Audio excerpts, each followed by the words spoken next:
Kuya Jesus, Haring Lingkod. Ang mabuting balita ng Panginoon ayon kay San Juan.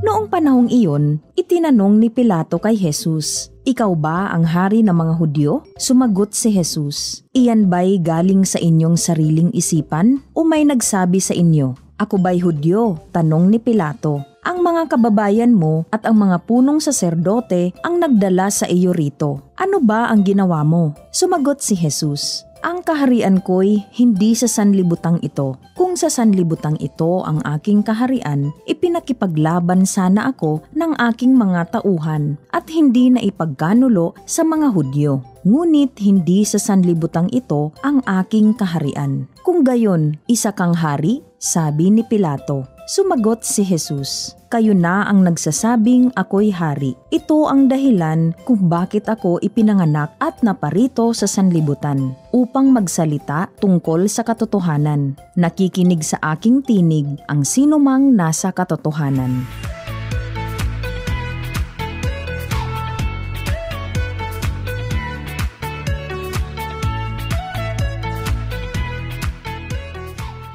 Inaasahan ng mga Hudyo na ang darating na hari at Mesiyas ay karaniwang hari na alam natin mga bata, mayaman at ipinanganak sa palasyo, may koronang ginto, nakaupo sa magarang trono, may kakayanan at kapangyarihan na tumalo ng mga kaaway upang magbalik sa bansang Israel bilang isang matatag na kaharian at magpanatili ng kapayapaan at katarungan. Ngunit ibang-iba si Kuya Jesus mga bata, hindi siya ipinanganak na mayaman at wala sa malapalasyong kaharian. Kaya naman, hindi kinilala ng mga tao si Kuya Jesus. Pinagbintangan pa nga nila siya na nagpapanggap lang daw na hari, Mesiyas at anak ng Diyos. Kaya dinala siya kay Pilato upang litisin na parang kriminal at sa huli ay para ipako at mamatay sa krus. Tunay na hari si Kuya Jesus, ngunit ibang-iba ang kanyang paghahari kaysa sa iniisip ng mga tao. Ito ang dahilan kaya ang sinagot niya kay Pilato sa tanong nito ay, "Ang kaharian ko'y hindi sa sanlibutang ito." Ito ay sapagkat malinaw na hindi material, pansarili at makamundo ang sentro ng pagkahari ni Kuya Jesus, kundi pagmamalasakit at paglilingkod na bunga ng kanyang malaking pagmamahal sa ating lahat. Si Kuya Jesus ay haring lingkod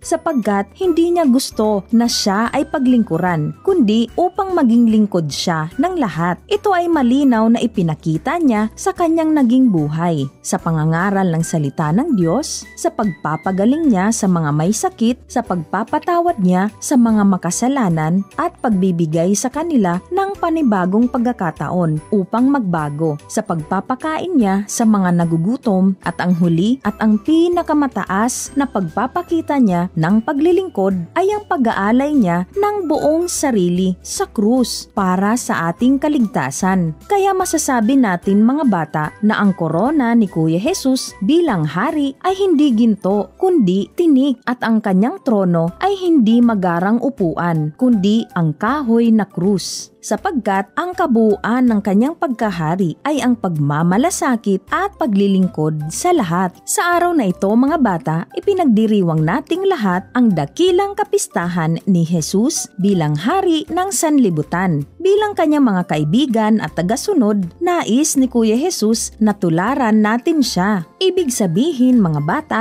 dapat tayong magmalasakitan at maglingkod sa lahat, lalong-lalo na sa mga nangangailangan. Sa ganitong paraan, maipagdiriwang natin ang kapistahan ni Kristong Hari sa isang mas makabuluhan na paraan at tunay nating maipapakita sa lahat na si Kuya Jesus ang ating Panginoon at Haring Lingkod.